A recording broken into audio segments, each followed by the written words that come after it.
तो कभी सोचा है कि इस जिंदगी की भाग दौड़ और उथल-पुथल के बीच वो सच्ची शांति वो कैसे मिल सकती है? करीब 2500 साल पहले भारत में एक दर्शन का जन्म हुआ था, जिसका मकसद ठीक इसी सवाल का जवाब देना था। और कमाल की बात यह है कि ये सफ़र किसी ऋषि मुनि से नहीं, बल्कि एक ऐसे राजकुमार से शुरू होता है जिसके पास कहने को तो सब कुछ था। जरा सोचिए, किसी के पास बेहिसाब धन दौलत हो, एक प्यार करने वाला परिवार हो, एक आलीशान महल हो। आखिर ऐसी क्या वजह हो सकती है जो उसे ये सब कुछ छोड़ने पर मजबूर कर दे? बस यही एक सवाल बौद्ध धर्म की शुरुआत की कहानी के बिल्कुल केंद्र में है।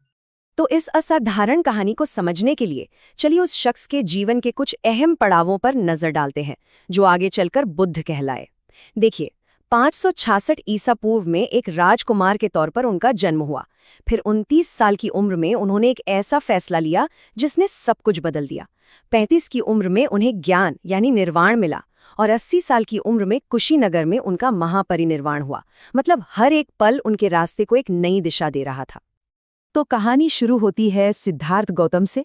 वो शाक्य वंश के एक बहुत ही अमीर राजकुमार थे। उनका जीवन पूरी तरह से सुख सुविधाओं से घिरा हुआ था। बाहरी दुनिया में जो दुख दर्द हैं, उनसे उन्हें बिल्कुल दूर रखा गया था। कह सकते हैं कि उनकी दुनिया एक ऐसे सुनहरे बुलबुले जैसी थी जो बस फूटने ही वाला था। उनके पिता राजा शुद्धोधन पूरी कोशिश कर रहे थे कि उन्हें हर मुश्किल से बचाया जाए। उन्हें लगता था कि अगर सिद्धार्थ ने दुनिया का दुख देख लिया तो वो आध्यात्मिक रास्ते पर चले जाएंगे। लेकिन हकीकत को भला कौन सी दीवार हमेशा के लिए रोक सकती है? और फिर एक दिन महल की दीवारों के बाहर एक सफर ने उनके इस भ्रम को हमेशा के लिए तोड़ दिया। उन्होंने पहली बार एक बूढ़े आदमी को देखा, फिर एक बीमार इंसान, फिर एक मृत शरीर और आखिर में एक शांत तपस्वी। इन 4 दृश्यों ने उन्हें अंदर तक हिलाकर रख दिया। उन्हें दुनिया के दुखों की वो सच्चाई नजर आई जिससे वो अब तक बिल्कुल अनजान थे। और ये जो गहरा सदमा उन्हें लगा, वही मानव इतिहास की सबसे महत्वपूर्ण खोजों में से एक की वजह बना। ये सिद्धार्थ के जीवन का वो टर्निंग पॉइंट था जिसने उन्हें एक बिल्कुल नए रास्ते पर लाकर खड़ा कर दिया। महज 29 साल की उम्र में उन्होंने महाभिनिष्क्रमण का फैसला किया, मतलब महान त्याग। उन्होंने दुखों को हमेशा के लिए खत्म करने का रास्ता खोजने के लिए अपना राजपाट, अपना परिवार, अपनी सारी सुख सुविधाएं सब कुछ पीछे छोड़ दिया। पूरे 6 लंबे सालों तक वो भटकते रहे, अलग अलग गुरुओं से ज्ञान लिया, अपने शरीर को कठोर से कठोर तपस्या की सीमाओं तक धकेला। लेकिन इतने कोशिशों के बाद भी वो जिस जवाब की, जिस मन की शांति की तलाश में थे, वो उन्हें नहीं मिली। वो उनसे दूर ही रही।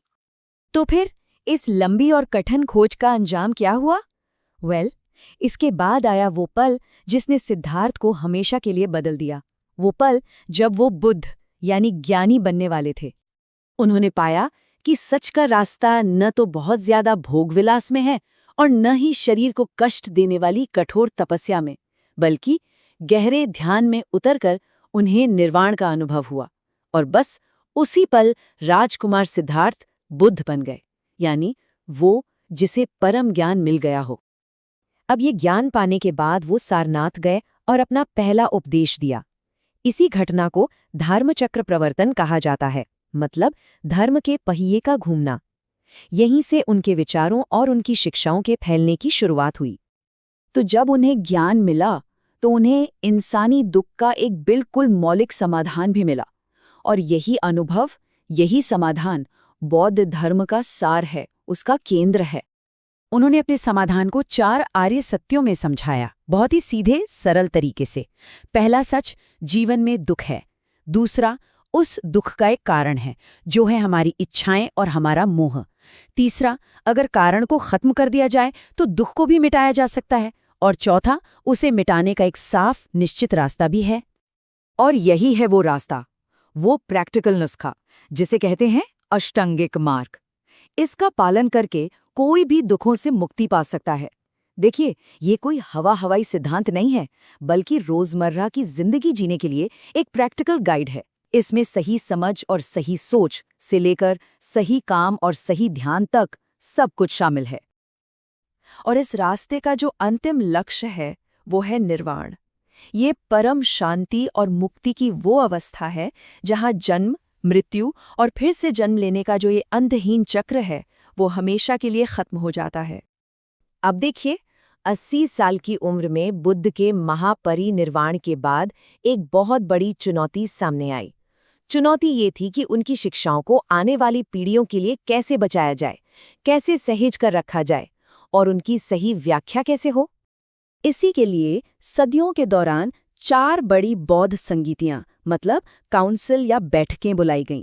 इनका मकसद था धर्म ग्रंथों को एक जगह इकट्ठा करना, उन्हें व्यवस्थित करना और जो भी सैद्धांतिक मतभेद थे उन्हें सुलझाना। और यही चीज दिखाती है कि समय के साथ ये धर्म कैसे विकसित हुआ। और इसका एक सबसे बड़ा नतीजा ये निकला कि बौद्ध धर्म 2 बड़ी शाखाओं में बट गया, हीनयान और महायान। अब दोनों में फर्क क्या था? देखिए, हीनयान में बुद्ध को एक महान शिक्षक माना गया, जबकि महायान में उन्हें एक दिव्य शक्ति के रूप में देखा गया। मोक्ष के रास्ते को लेकर भी दोनों के विचार अलग थे। हीनयान आत्मानुशासन और ध्यान पर जोर देता है, तो महायान बुद्ध की कृपा पर। यहाँ तक कि भाषा और पूजा पद्धति में भी आपको फर्क देखने को मिलेगा। लेकिन चाहे हीनयान हो या महायान, दोनों शाखाएं घूम फिरकर बुद्ध की एक मूल शिक्षा पर जरूर वापस आती हैं कि सभी दुखों की जड़ है आसक्ति, यानी किसी भी चीज से हमारा गहरा लगाव। और ये हमें एक आखिरी सवाल पर लाके छोड़ देता है। आज की दुनिया में जहां इच्छाएं और ध्यान भटकाने वाली चीजें हर तरफ हैं, क्या ये 2500 साल पुराना रास्ता आज भी हमारे दुखों का समाधान कर सकता है? ये एक ऐसा सवाल है जिस पर सोचना वाकई जरूरी है।